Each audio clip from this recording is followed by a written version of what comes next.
falta poner el tiempo, ¿no? Ya tenemos allá un reloj. El problema es que se me pasa. Los limpios de corazón, sí, verán a Dios. ¿Sí? Esa es la promesa que el Señor nos dejó, nos dio a todos, ¿sí? Los limpios de corazón. Que escucharlo de los jóvenes, ¿sí? Dame ese corazón, ¿no? Dame ese corazón limpio, ¿no? Para poder adorarte en tu hermosura, ¿sí? Ese es mi deseo. Muy bien. Gracias, jóvenes. Gracias por su testimonio. Bien, pues yo creo que para no alargarnos mucho, porque ya Tere ya me dijo que no te alargues. Digo, bueno, ya estamos. Vamos a ir directos a la palabra y voy a tratar pues, no sé, de ir más a la palabra que a los comentarios o lo que yo pueda expresar, sino que sea la palabra de Dios quien se exprese por sí misma, que es viva y eficaz, ¿sí? Y entonces, yo quiero comenzar donde lo dejó mi hermano Poli.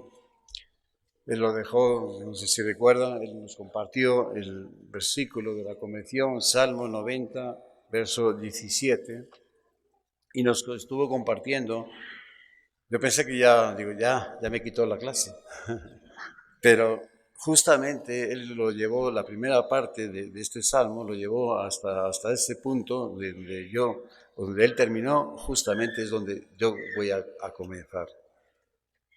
Bueno, sí, el Señor está en este asunto. Y bien, entonces vamos al Salmo, por favor, Salmo 90, verso 17. Lo voy a leer en la versión Reina Valera. Dice que la bondad del Señor nuestro Dios esté sobre nosotros. Afirma, Señor, nuestro trabajo. Afirma, sí, nuestro trabajo. Bueno, ya nos lo explicó también Poli, que esta es una oración de Moisés, ¿sí? Y dentro de esta oración del siervo Moisés, hay dos peticiones que hace al Señor. La primera está relacionada con uno de sus atributos, ¿sí? Y su plan de salvación, que esté sobre nosotros, es la que nos compartió Poli, que esté sobre nosotros tu bondad, que esté sobre nosotros, Él lo llevó a tu hermosura, ¿sí? Que esté sobre nosotros tu presencia, ¿sí? Que esté sobre nosotros la importancia, ¿sí? Para que podamos, desde ahí comienza todo, ¿sí? Como Moisés, el siervo Moisés también, que él es el que escribe esta oración y es el que también en su momento, en su llamado, que el Señor la hace, cuando él acude a esa zarza y Dios le da esta comisión, ¿sí? Y él lo único que pide, dice, que tu presencia esté conmigo, que tu presencia, que tu hermosura esté conmigo. Porque si no, mejor aquí me quedo, ¿sí? O sea, ¿para qué vamos a ir? ¿Para qué vamos a ir? O sea, yo no soy capaz de eso, no, esto es muy grande, ¿sí? Entonces, si tu presencia está conmigo, vámonos a donde sea, ¿sí? Y bueno, ya nos lo explicó bien Poli en su momento, ¿no? La importancia de la presencia de Dios en nuestras vidas. Y la segunda está relacionada con nuestro trabajo, nuestro ministerio, ¿sí? Ese ministerio que recibimos del Señor. Porque es un ministerio que el Señor nos confía, ¿sí? Eso es bien importante, ¿sí? Cuando una persona tiene un ministerio dentro de una obra espiritual, que es la obra que Dios hace, dentro de esa obra, ese ministerio es un encargo, es una responsabilidad, ¿sí? Y tenemos que llevarlo, pues, primero sentirnos privilegiados, ¿sí? De llevar esa responsabilidad, ¿sí? Y también algo muy importante, ser dignos, ser dignos de esa responsabilidad, de esa confianza que el Señor nos está depositando en nosotros. Pero fíjense, ¿en quién la está depositando? En nosotros, en nosotros. Todos nosotros sabemos, ¿sí? Como cada uno de nosotros sabemos cómo somos, ¿verdad? Más o menos, ¿sí? Más o menos, porque hay cosas que todavía nos sorprende de nosotros mismos. Pero Dios nos conoce perfectamente. Pero nos conoce, o sea, nuestras virtudes, nuestras cualidades, nuestros defectos, nuestras carencias, tantas cosas, ¿sí? Todo, por completo. Pero así todo, Dios confía en nosotros, ¿sí? Porque no vamos a ser nosotros, es la presencia de Dios en nosotros, ¿sí? Si nosotros aseguramos que la presencia de Dios esté en nosotros, bueno, es todas esas carencias, esas debilidades incluso, se van a ir corrigiendo, se van a ir subsanando, ¿sí? Porque Él lo va a hacer en nosotros, ¿sí? Cristo en vosotros, esperanza de gloria, ¿sí? Dice el apóstol Pablo. Y ese es el gran misterio de los cristianos, ¿eh? Cristo en nosotros, ¿sí? Entonces, tenemos que asegurarnos bien que la presencia de Dios, que Cristo esté en nosotros, ¿sí? Bueno, esta es la segunda petición, ¿no? Afirma, Señor, nuestro trabajo. Nuestra oración debe de ir acompañada del compromiso en lo concerniente a la parte que nos corresponde hacer, teniendo siempre presente la prioridad de nuestro trabajo para el Señor, que no es otro, que el de agradarle a Él. ¿Sí? Ese es nuestro trabajo, ¿sí? Es agradarle a Él, ¿sí? Todo lo que hagamos, ¿sí? Con ese gusto, con ese amor, con esa dedicación, pero con ese fin, con ese propósito. Señor, yo lo he hecho para ti, Señor, ¿sí? Para agradarte a ti, Señor. Amén. Por eso, o por esto, más bien, necesitamos comenzar primero por pedir al Señor que afirme, hablando del trabajo, ¿sí? Que afirme nuestros corazones. Por ahí comenzamos. Afirma, Señor, nuestros corazones, ¿sí? Porque esa es la obra maravillosa que Dios ha hecho en esta creación, ¿sí? Al hombre, ¿sí? Al hombre, su obra perfecta, ¿sí? Y bueno, el hombre ya se encargó de estropear un poquito esa parte, pero Dios quiere restaurar nuevamente, ¿sí? Su obra perfecta, ¿sí? Y bueno, pues no hay mayor milagro.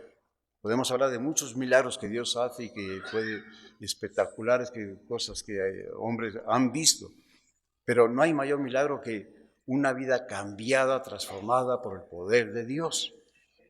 Amén.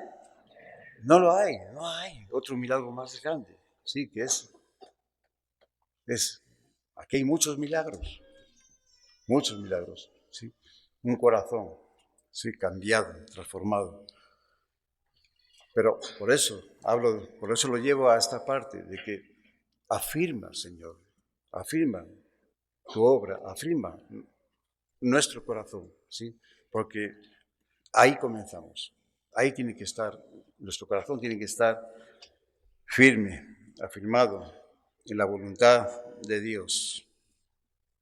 No vaya a ser que nos pase como les sucedió a los religiosos judíos de la época de Jesús, que se dedicaron más a su trabajo, a su ministerio como sacerdotes dentro del sistema religioso, que en dar a conocer lo más importante del propósito de su ministerio. ¿Y cuál era lo más importante de ese ministerio, de dar a conocer? Bueno, pues son los atributos de Dios. es dar a conocer a Dios mismo. Dios es, ¿cuáles son los atributos de Dios? Son muchos, ¿verdad? Dios es amor, Dios es soberano, misericordioso, Dios es fiel, Dios es justo, Dios es bondadoso, ¿sí? Son muchos. Ese es el trabajo principal, dar a conocer los atributos. ¿Cómo vamos a dar a conocer al Señor en nuestras vidas? Pues mostrándoles, ¿sí? Dando a conocer sus atributos. ¿Estamos? Porque esos atributos son una realidad en nuestras vidas, en nuestros corazones, ¿sí? Los conocemos, ya los hemos experimentado su amor, su perdón, su justicia, su misericordia, su bondad para con nosotros. Entonces tenemos evidencia, tenemos argumentos buenos, correctos, para dar a conocer al Señor. Eso es lo que tenían que hacer estos religiosos, dar a conocer sus atributos. Dice, si gusta acompañarme, por favor, ahí Mateo 23.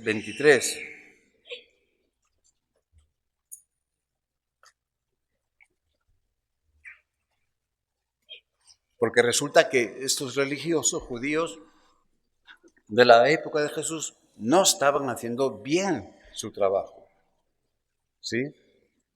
Y fueron corregidos, fueron amonestados fuertemente por el Señor en varias ocasiones. Aquí vamos a ver una nada más, pero son varias, ¿sí? Mateo 23. Ay de vosotros, escribas y fariseos, hipócritas, porque diezmáis la menta y el enaldo y el comino, y dejáis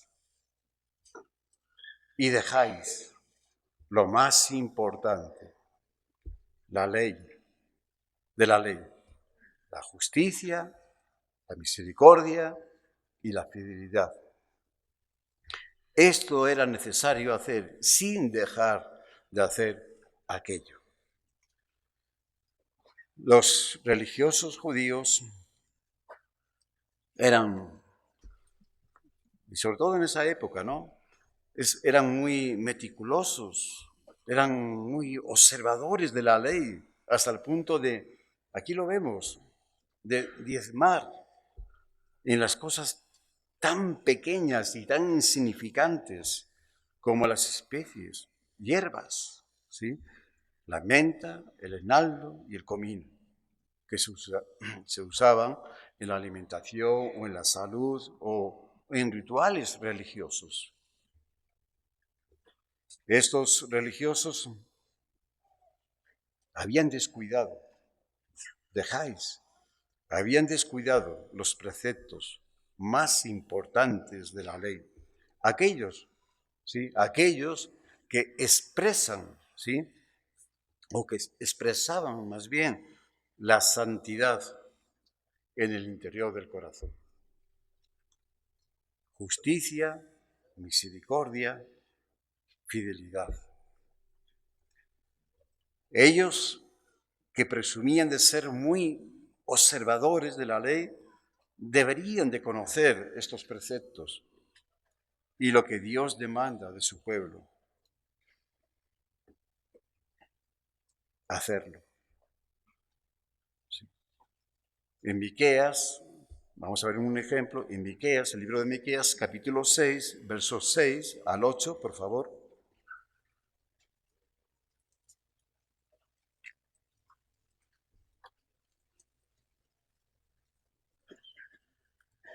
Esta porción de la Escritura, ellos se la conocían. Muy bien, perfectamente. Miqueas 6, versos 6 al 8. ¿Con qué me presentaré ante Jehová y adoraré al Dios Altísimo?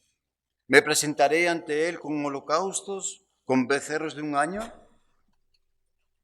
¿Se agradará ¿El Señor de millares de carneros o de 10.000 arroyos de aceite? ¿Daré mi primogénito por mi rebelión, el fruto de mis entrañas por el pecado de mi alma? Oh hombre, Él te ha declarado lo que es bueno y qué pide el Señor de ti. Solamente hacer justicia, llamar misericordia y humillarte ante tu Dios. Amén. Oh hombre, Él te ha declarado lo que es bueno. ¿Y qué pide el Señor de ti? Dice la palabra. ¿Qué es lo que pide el Señor de ti? Nos lo pide a nosotros, a los que estamos aquí en esta tarde, congregados. Nos lo pide a nosotros, a ti, que has venido desde lejos en busca de una palabra del Señor. A ti, que estás cerca y sientes la necesidad de oír la palabra de Dios, la palabra de fe. A mí y a los que me precedieron, a los pastores y maestros que me han precedido en esta convención, nos lo pide a nosotros. Nos lo está pidiendo a nosotros, ¿sí?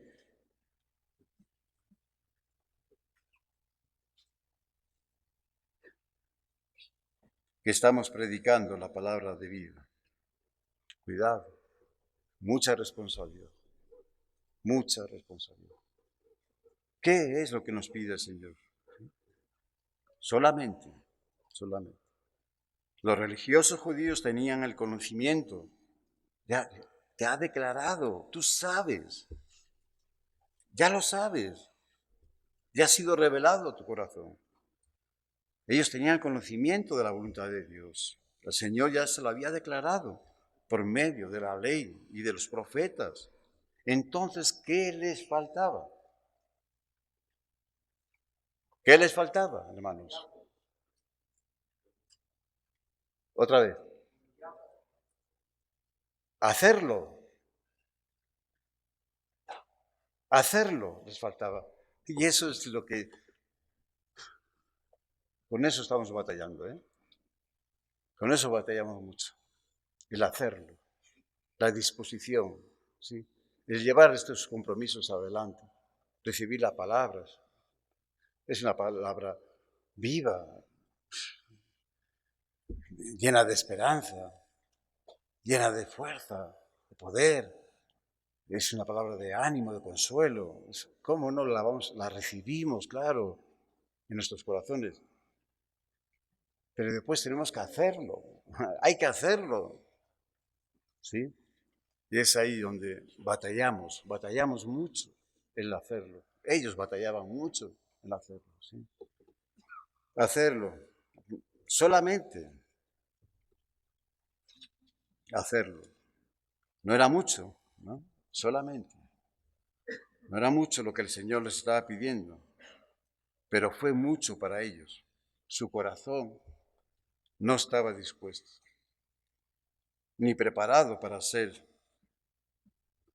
lo más semejante a su Creador, en lo concerniente a estos atributos, ¿sí? Misericordiosos, ¿qué más? Justos, misericordiosos, fieles. ¿Sí? Hasta que, bueno, está viendo aquí, ¿no? Esta fue la amonestación que el Señor les hizo. Y se las hizo en varias ocasiones a los religiosos judíos. La falta de disposición, la actitud de sus corazones. ¡Ay de vosotros, escribas y fariseos, hipócritas! Es una palabra fuerte. La palabra hipócrita, ¿qué significa o qué entendemos? Es vivir fuera de la verdad, de la realidad, es una falsedad, es fingir. Estamos fingiendo nuestras cualidades, nuestras emociones, nuestros sentimientos, nuestra manera de vivir. Es un fingir, nada más.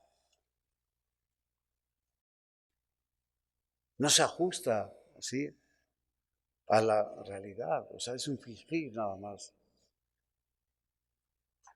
Hipócritas.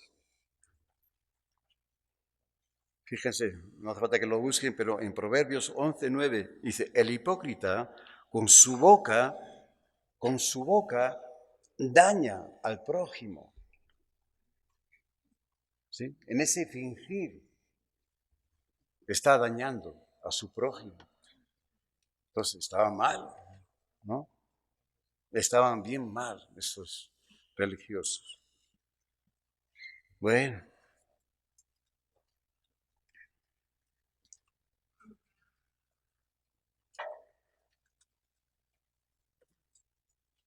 lo que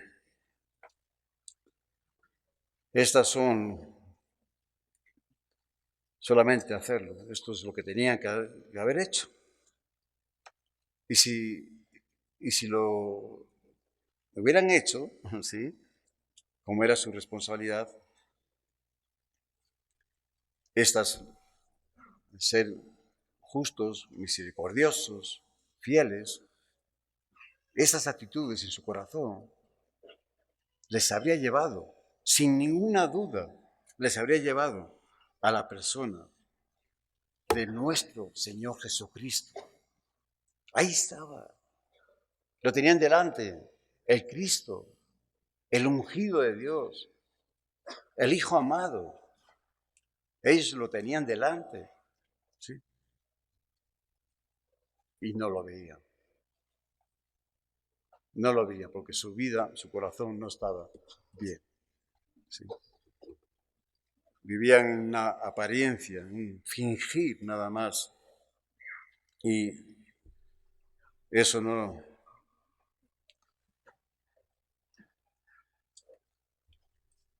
le iban a llevar. Lo que es de Dios, lo que es de Dios, chicos, chicas, hermanas, hermanos en Cristo, lo que es de Dios, ¿sí?, siempre, siempre nos llevará a Dios, ¿sí?, siempre, ¿sí? Pero tiene que ser de Dios, ¿sí? Tiene que ser ese corazón limpio, ¿sí? Los limpios de corazón verán a Dios, ¿sí? Los limpios de corazón, porque viven en esa santidad y es de Dios y les llevará a Dios. Bueno,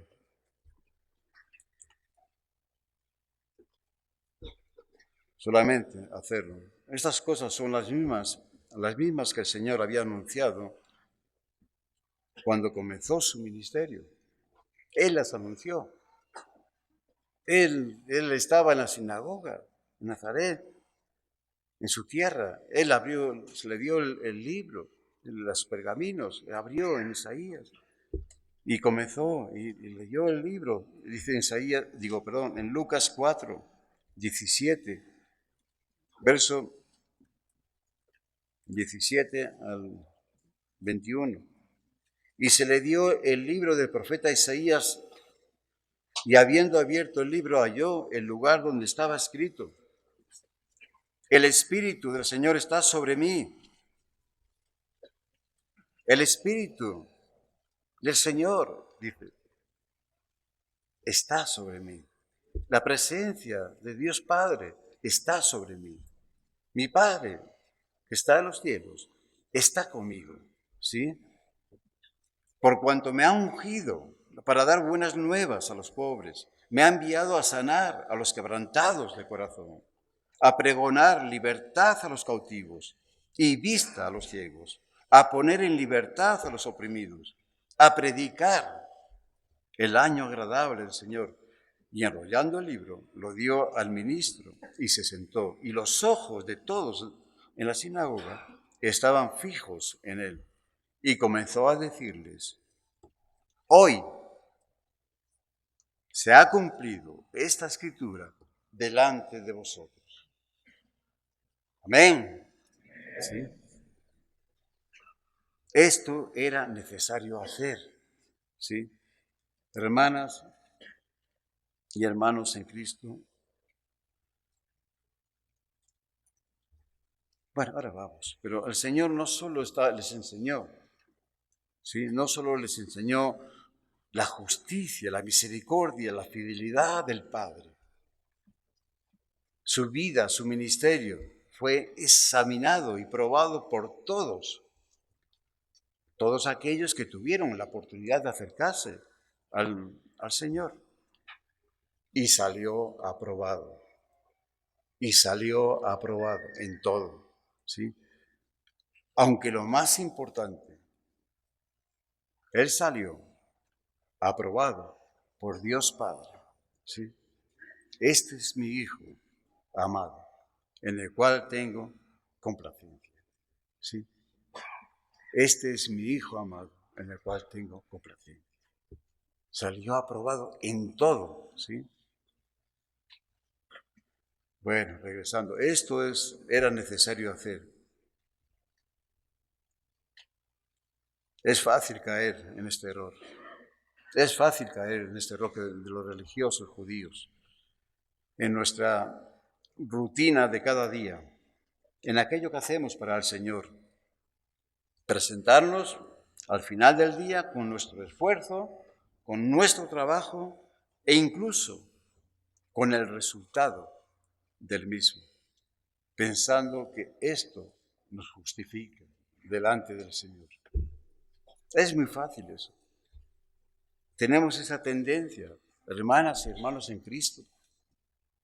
Tenemos esa tendencia, ¿sí?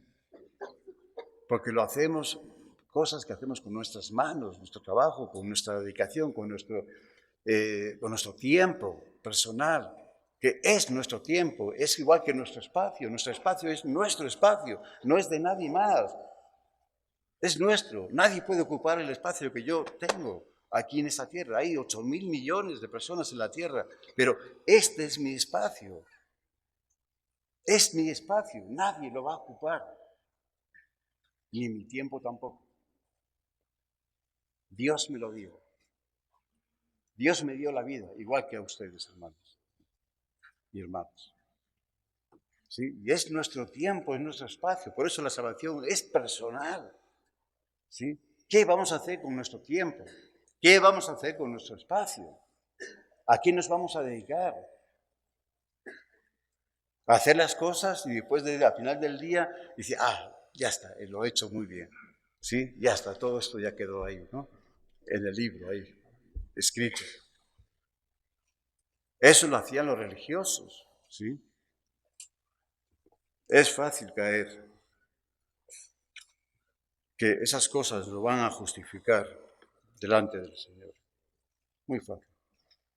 Lo cierto es que no estamos haciendo nada de más. Eso es la verdad, eso es lo cierto. Nada de más. Solo lo que tenemos que hacer. Y en esto estamos igual que estos religiosos, los cuales el Señor les dirigió estas palabras de amonestación.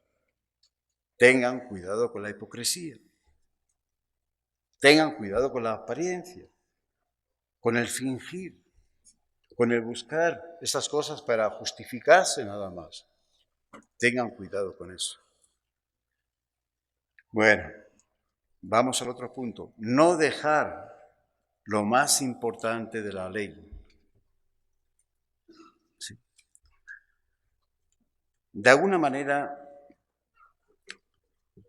esta enseñanza se conecta a otra bien importante de los evangelios que el Señor nos dejó cuando Él fue a casa de Marta y María, y cómo fue atendido por ambas hermanas.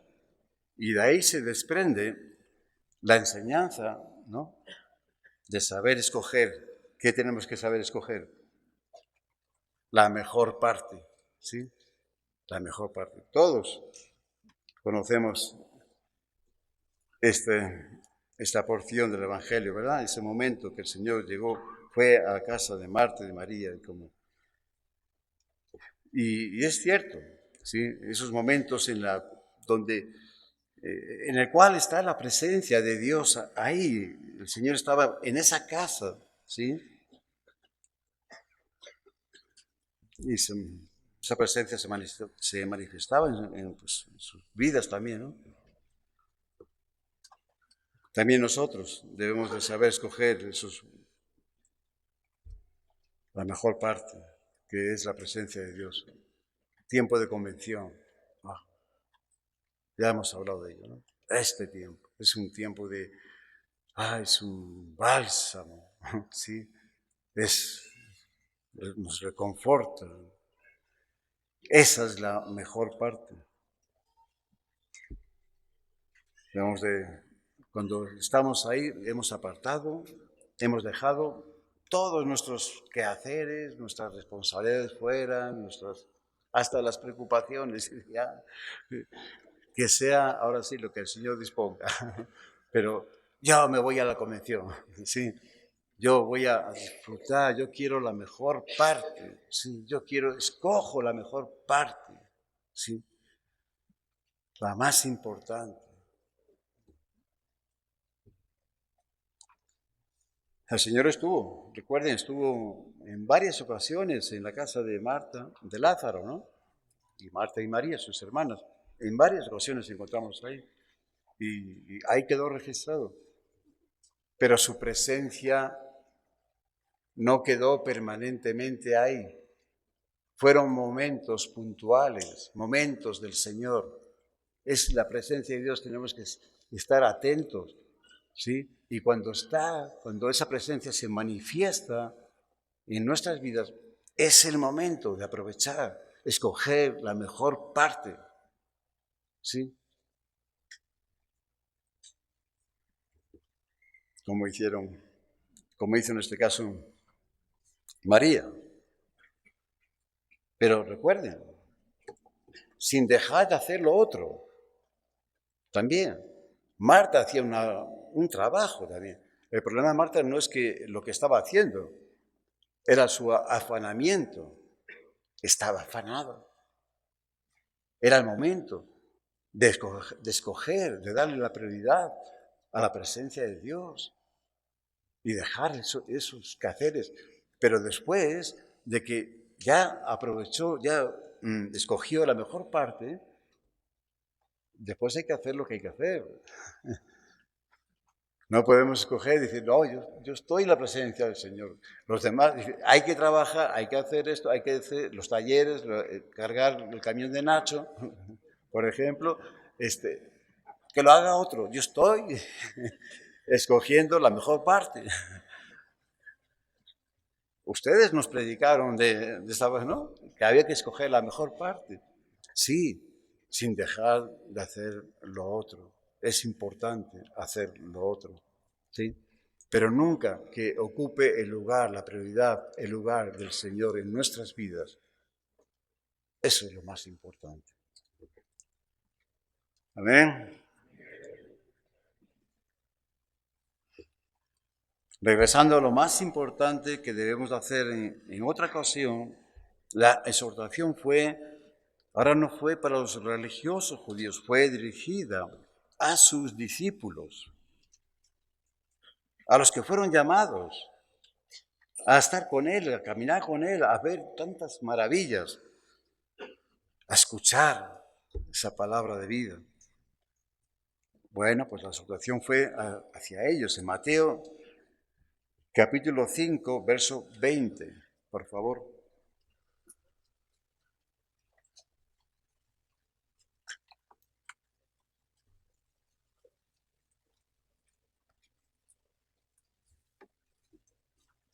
Mateo 5, 20. Porque os digo que si vuestra justicia no fuere mayor que la de los escribas y fariseos, no entraréis en el reino de los cielos. Bueno, la palabra Lo que vimos antes, la exhortación, la amonestación que el Señor les estaba haciendo a los religiosos, ¡ay de vosotros! Y al final termina hipócritas. Es fuerte, dura. Bueno, esta es bien fuerte. Está hablando a sus discípulos. Va dirigida a sus discípulos. Y le está diciendo, si vuestra justicia no fuese mayor que la de los religiosos, no entraréis en el reino de los cielos. Imagínense las consecuencias. Piensen un momento en esto. Las consecuencias, no, o sea, no vas a entrar, no vas a estar conmigo. Eran tremendas las consecuencias. Es tremendo.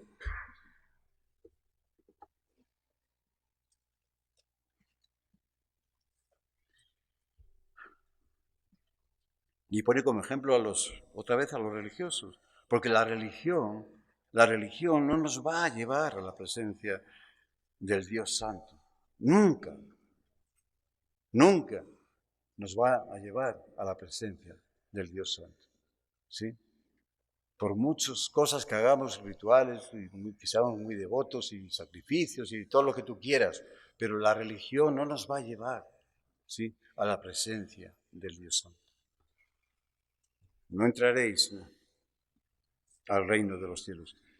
El Señor les estaba demandando a sus discípulos que tuviesen un testimonio aún mayor que los religiosos judíos, un testimonio que hablase de la justicia verdadera que descendió del cielo para manifestarse en la cruz del Calvario por todos los hombres. Este testimonio debe de ser real en nuestras vidas. Hermanas y hermanos en Cristo, debe de ser real. Las demás personas, sobre todo las personas no cristianas, tienen que ver en nosotros, ¿sí? Tienen que ver en nosotros, ¿sí? Ese cambio, ¿sí? Esa transformación desde el interior, nuestro corazón, tienen que verlo. Nuestros padres, nuestros hermanos, nuestras amistades, nuestros vecinos, nuestros compañeros, o sea, todos ellos tienen que ver qué pasó, qué lo hicieron, qué le hicieron, qué te sucedió. Somos un milagro de Dios, somos algo sobrenatural, ¿sí? Y las personas tienen que maravillarse, decir, wow, podrán aceptar, podrán creer, no creer, eso va a depender de ellos. Pero el nuestro es dar un testimonio fiel de Cristo, ¿sí? Cristo en vosotros, de esperanza de gloria. Y lo tienen que ver.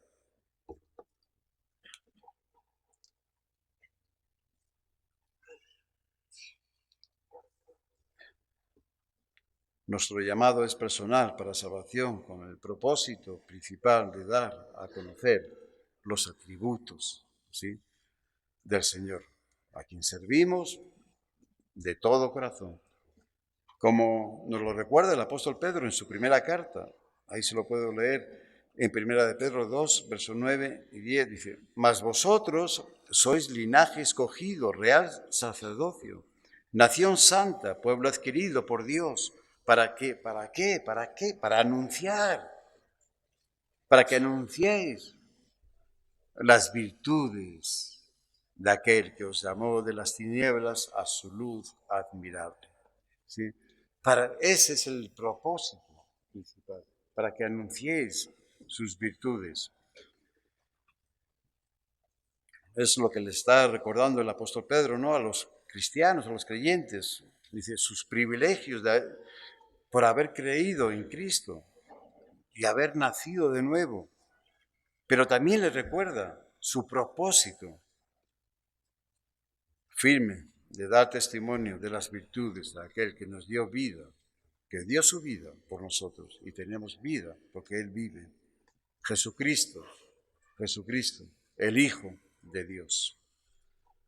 Todo creyente tiene esta responsabilidad y en el transcurso de su caminar como cristiano de ir anunciando, ¿sí?, las virtudes de aquel que nos dio vida.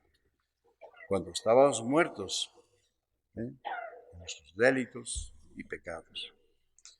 El cómo dar testimonio del milagro que el Señor ha hecho en nuestras vidas, pues no está condicionado a unas formas específicas, ¿no?, o religiosas. No tenemos que ir tampoco a un instituto bíblico, estar 2, 3 años, 4 años para dar un testimonio fiel de Cristo en nosotros.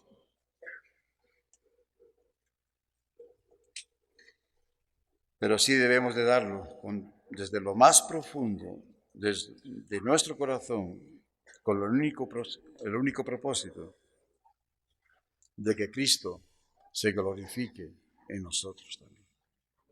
Amén. Tenemos el ejemplo más corto en el Nuevo Testamento de un testimonio muy eficaz, tanto que le costó ser expulsado de la vida social y religiosa que tenía hasta ese momento. ¿Sí recuerda? Ese ciego de nacimiento, al final recibe la vista, es cuestionado por todo el mundo, hasta sus papás, dice, pregúntale a él, que ya es mayorcito.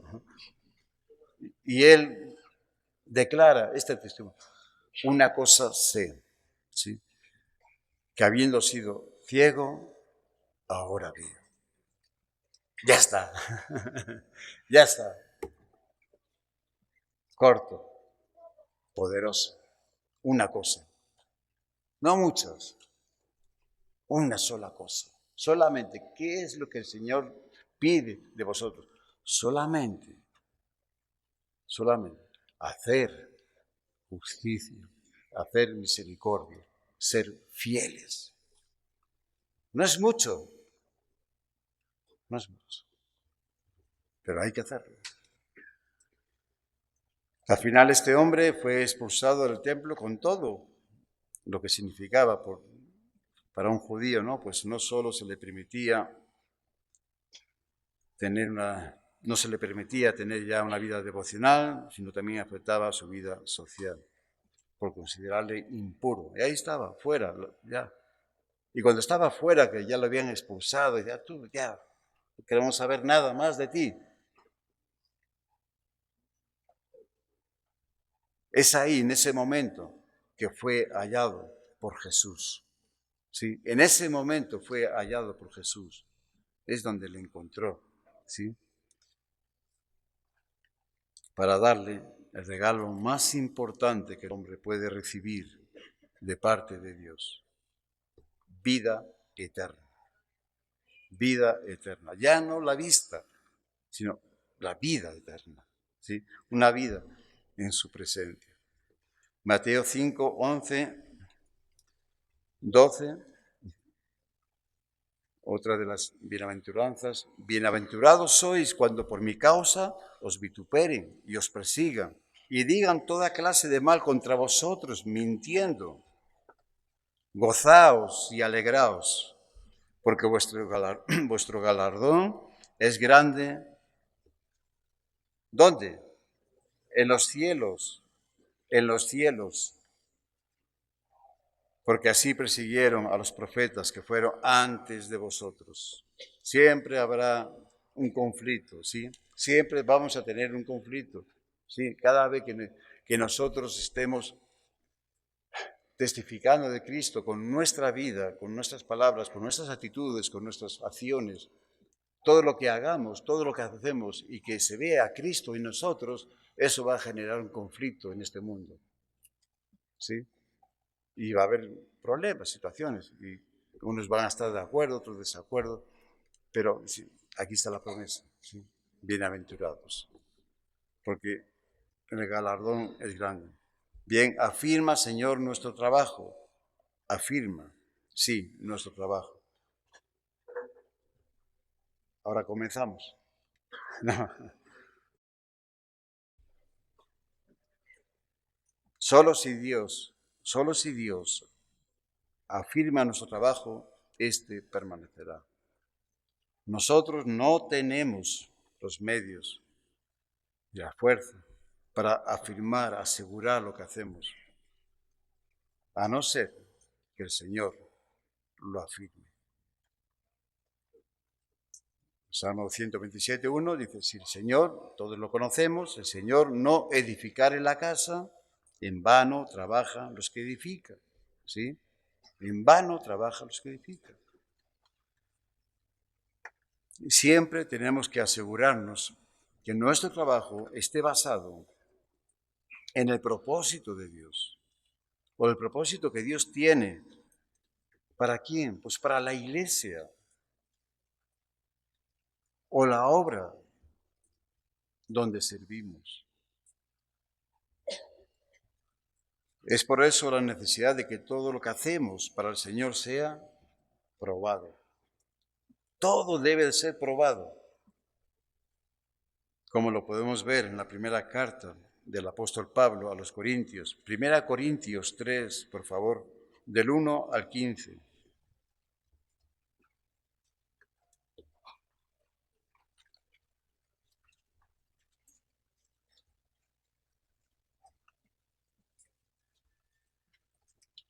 De manera que yo, hermanos, no puedo hablaros como a espirituales, sino como a carnales, como a niños en Cristo.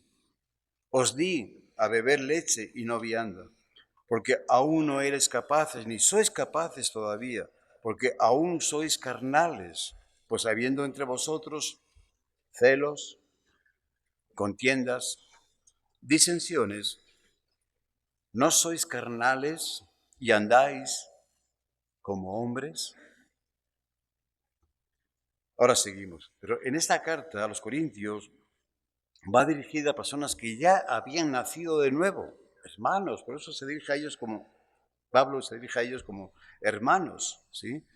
El problema de estos hermanos es que, aunque habían nacido de nuevo, no habían crecido de acuerdo al tiempo que tenían en Cristo, en sus acciones y sus actitudes. Eran niños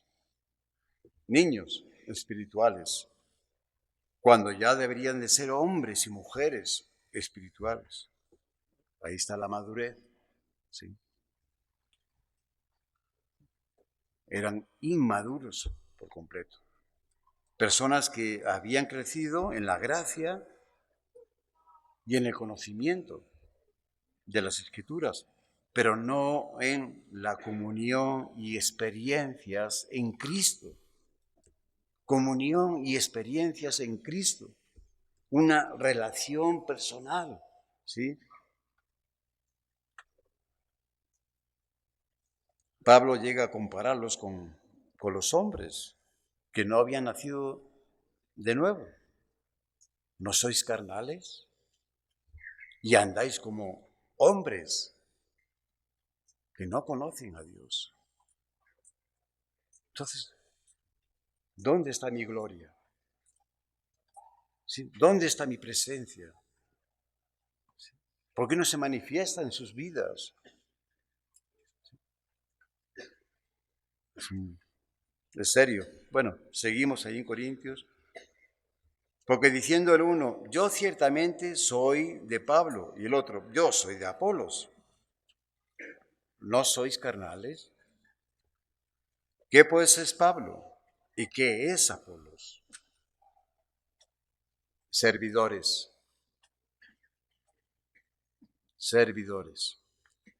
por medio de los cuales habéis creído. Y eso según lo que a cada uno concedió el Señor. Yo planté, Apolos regó, pero el crecimiento lo ha dado Dios. Así que ni el que planta es algo, ni el que riega, sino Dios que da el crecimiento. Y el que planta y el que riega son una misma cosa, aunque cada uno recibirá su recompensa conforme a su labor. Ahora, el apóstol Pablo toma el ejemplo de la causa de esta división. Yo ciertamente soy de Pablo y el otro yo soy de Apolos. Y él mismo se hace una pregunta. ¿Qué pues? ¿Qué pues es Pablo? ¿Y qué es Apolos? La pregunta no va dirigida hacia quién es Pablo o quién es Apolos. No va por ahí. No va dirigida en ese sentido, esa dirección.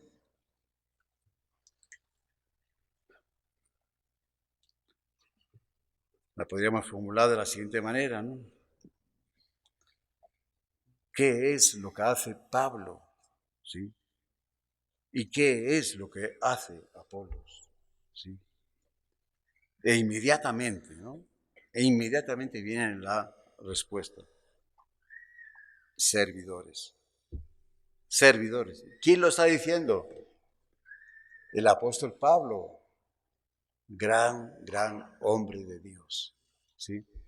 Y él dice, servidores. Y la palabra servidores en griego es diáconos. Diácono. No está diciendo soy líder, no soy pastor, no soy maestro, mucho menos apóstol, aunque lo era. Era apóstol, era maestro, ¿sí? Era pastor. Pero él está diciendo, para que entiendan, cuando ustedes están, ¿qué es Pablo? ¿Qué es Apolos? Cuestionando, sí, lo que hacen, lo que hacemos, cada uno, estos grandes hombres de Dios.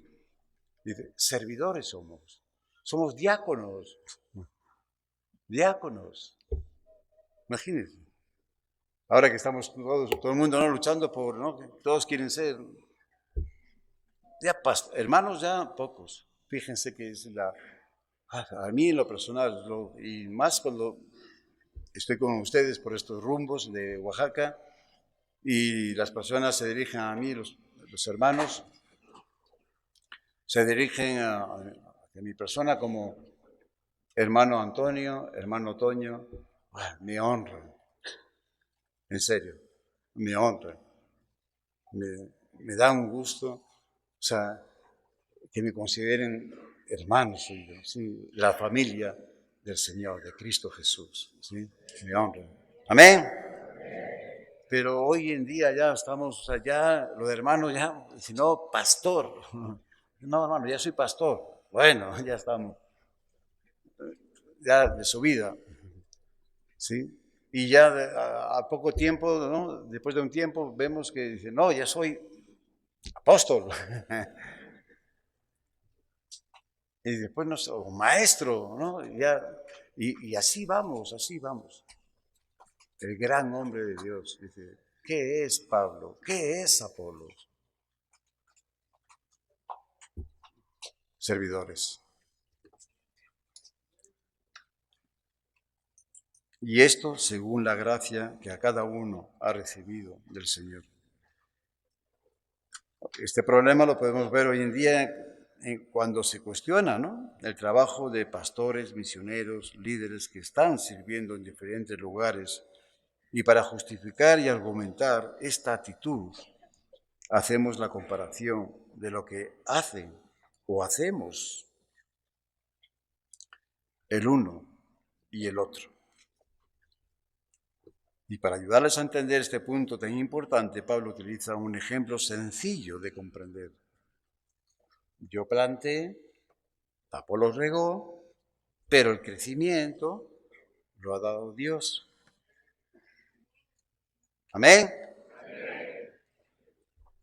La semilla que plantamos necesita ser engendrada, ¿sí? La planta que se riega necesita crecer. Y solo Dios puede hacer ambas cosas, las cuales el hombre no puede hacer. Podemos sembrar la semilla, pero engendrar la semilla, ese es el milagro de Dios, ¿sí? Es la vida de Dios en esa semilla. El crecimiento de esa vida es de Dios. Es solo Dios que puede darlo. No es el hombre, no es el hombre. Dios es quien hace el milagro en nosotros, dándonos vida y crecimiento. Y es un crecimiento a su misma imagen, ¿sí? A su misma imagen y semejanza. Pablo termina este asunto con una afirmación sobre estos dos grandes hombres de Dios, Apolos y Pablo. Dice en el verso 7, dice, así que ni el que planta es algo, ni el que riega, sino Dios que da el crecimiento. Y el que planta y el que riega son una misma cosa. Amén. Son una misma cosa. ¿Sí?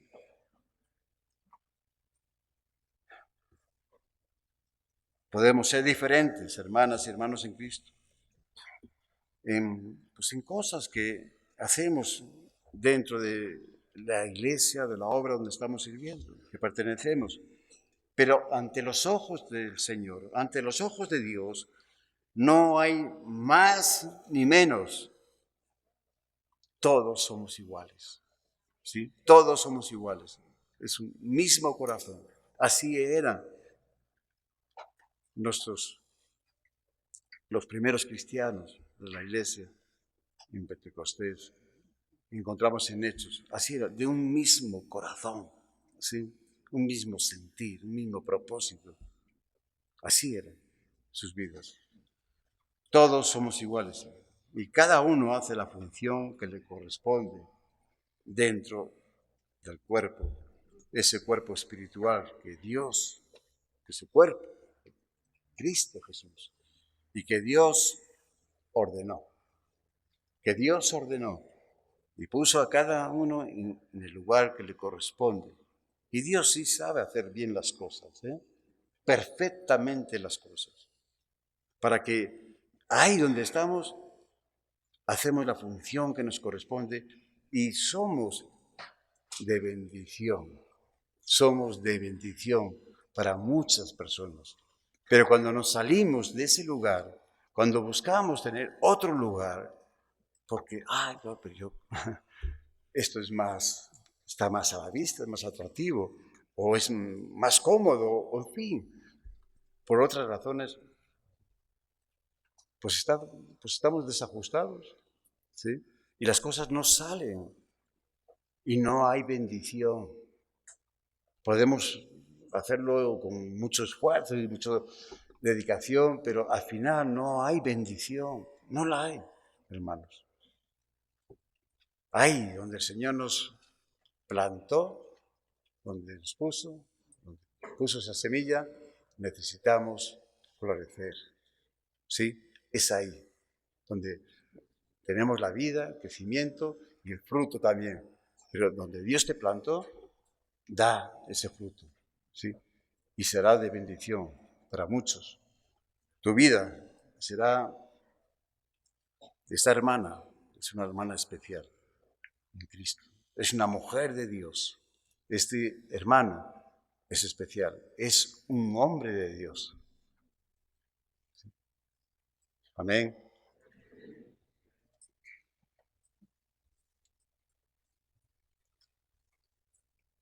Cada uno será recompensado con respecto a lo que hemos hecho para el Señor, para el Señor siempre.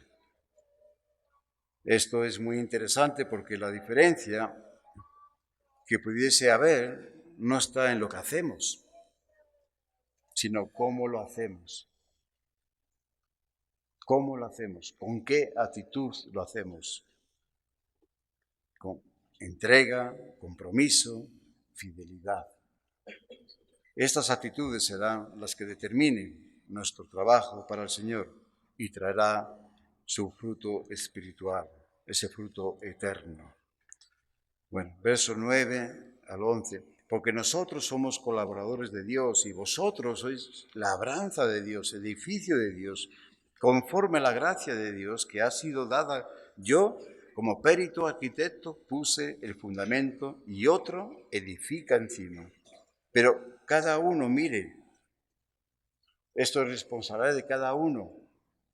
Cada uno mire cómo sobreedifica, porque nadie puede poner otro fundamento que el que está puesto, el cual es Jesucristo. Solo hay un fundamento en el cual es Cristo. Sobre este fundamento se puede edificar con diversos materiales.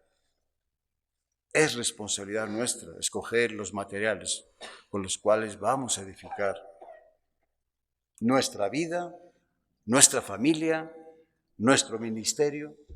¿Cómo lo vamos a sobreedificar? ¿Sí? Es responsabilidad nuestra. Escogemos. ¿Sí? El fundamento ya está puesto, ya está establecido. Solamente hay un fundamento. Es la persona y la obra de nuestro Señor Jesucristo. Pero ¿cómo vamos a sobreedificar? ¿Sí? Teniendo en cuenta que la obra de cada uno será aprobada con fuego. Con fuego. Verso 12 al 15.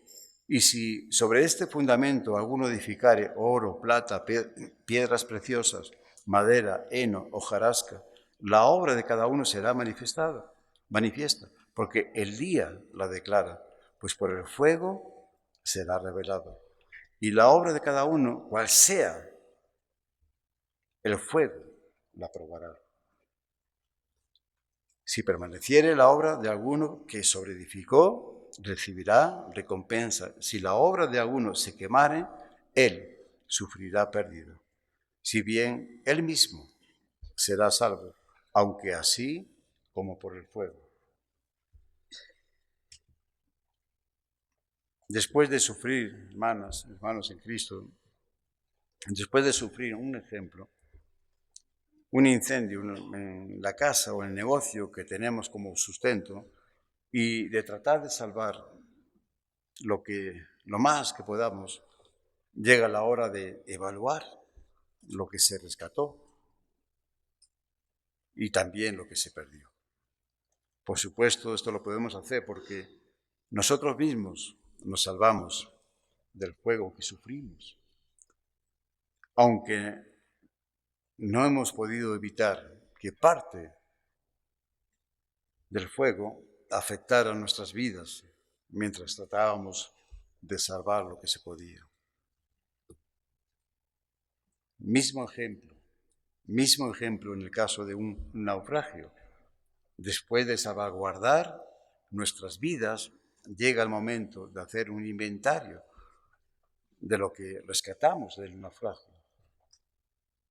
Y con esto es con lo que podemos comenzar de nuevo. A veces debemos de desprendernos de cosas que no son tan importantes para poner otras que sí lo son, como la vida, ¿no? Nuestra vida, o la vida de los demás. ¿Sí?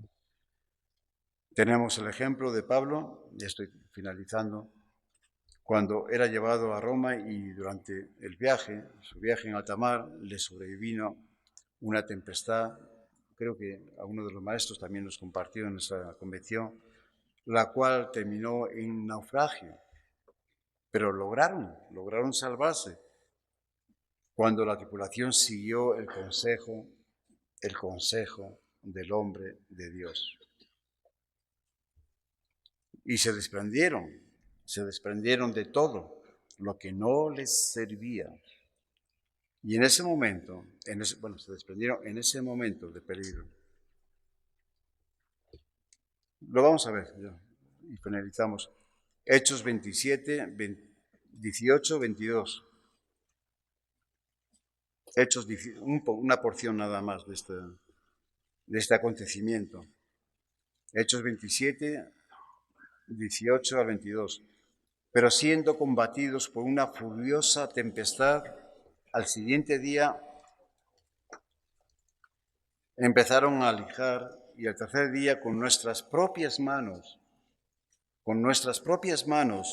arrojamos los aparejos de la nave, ¿sí? Y no apareciendo ni sol ni estrellas por muchos días y acosados por una tempestad no pequeña, ya habíamos perdido toda esperanza de salvarnos. Verso 22, recordemos un poquito.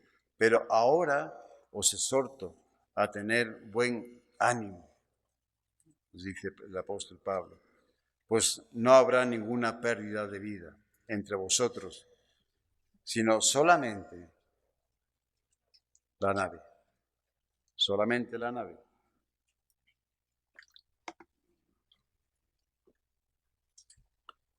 ¿Cuántas veces no hemos visto esta situación en la vida de hermanas y hermanos que están en peligro de naufragar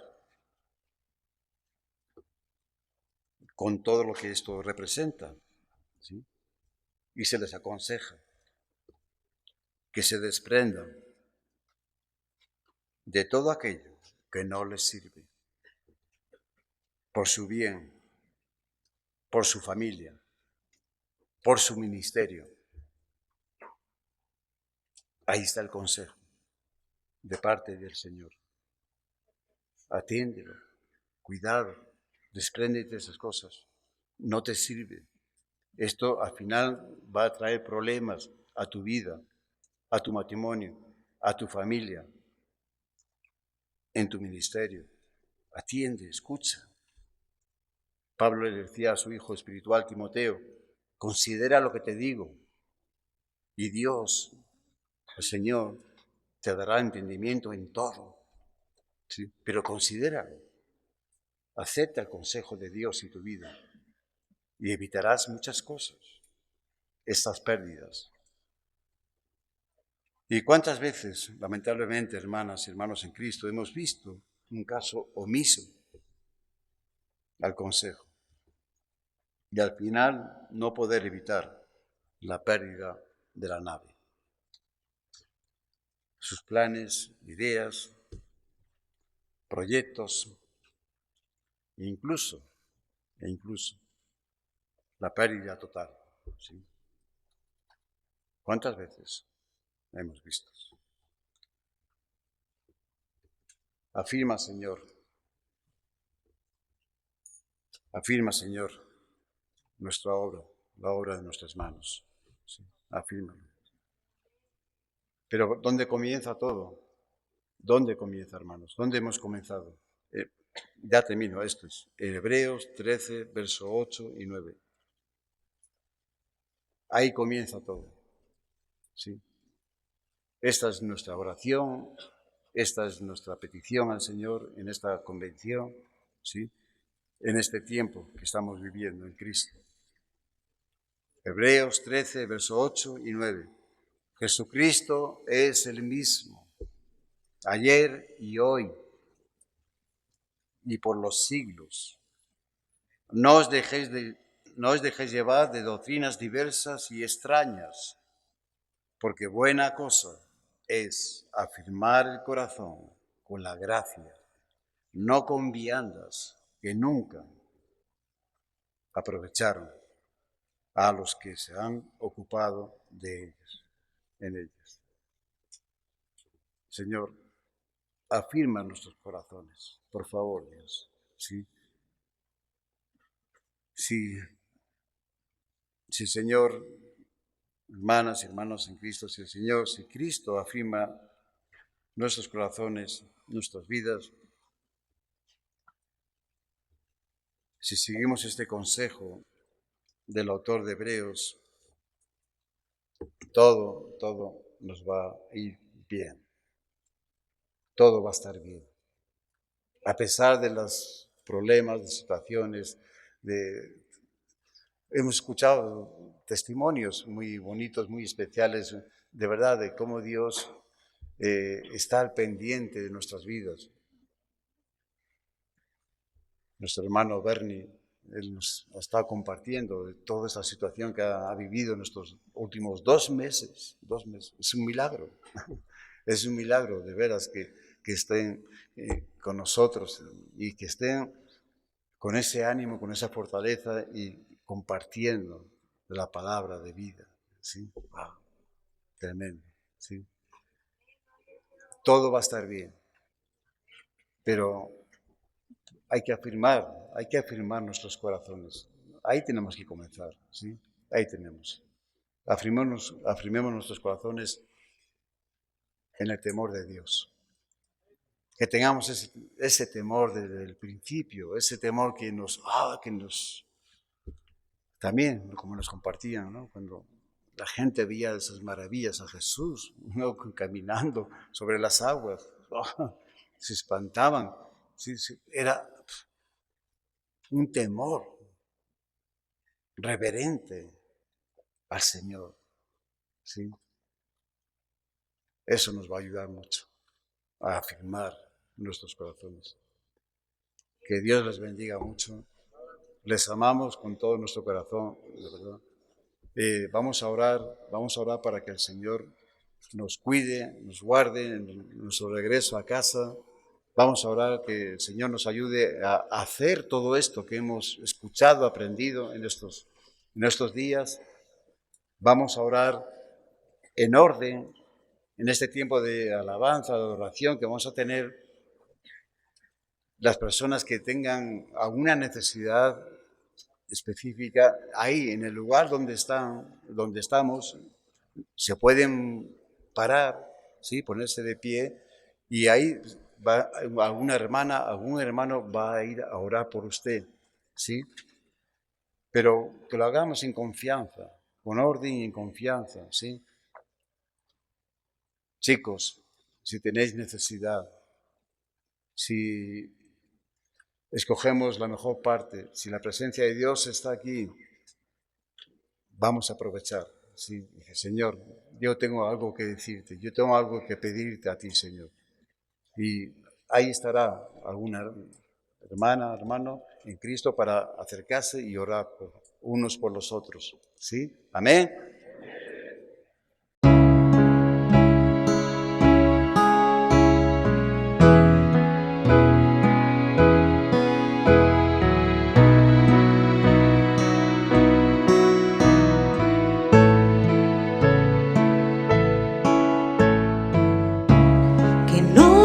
Desvíe mi alma, que tras cosas vanas no se eleve mi corazón,